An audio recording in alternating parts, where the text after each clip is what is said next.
Затворени врати на ректоратот на Кирил и Методи ја запреа постапката која антикорупцијска ја отвори по собствена иницијатива, а се однесуваше за избор на ректор на универзитетот.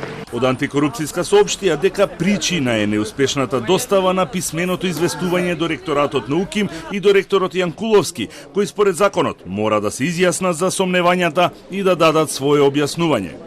Се направи обид да се достави писменото до ректоратот и до ректорот. Ние не успеавме тоа да го, не успеа доставата, бидејќи беше отидено на лице место од нашите служби. Ректоратот беше затворен со образложение дека не работат заради условите кои што се создадени со состојбата со коронавирусот. Уредната достава е услов за понатамосно успешно водење на постапката согласно нашиот закон.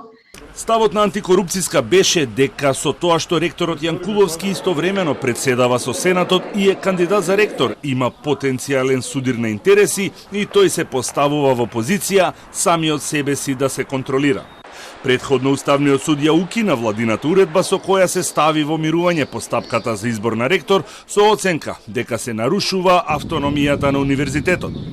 На денешната седница беа разгледани неколку пријави кои се однесуваа на поведени дисциплински постапки против вработени во државната администрација, кои беа отфрлени.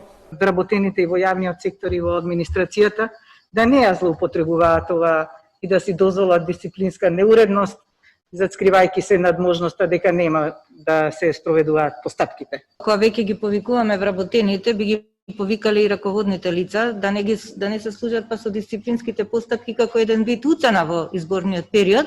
Антикорупцијска исто така ја отфрли пријавата на ВМРО ДПМНЕ која се однесуваше на огласот за избор на 50 судии и поротници во Кривичниот суд во Скопје со образложение дека не е од организатор на кампања и нагласи дека ќе го третира како поднесок со наводи за корупција.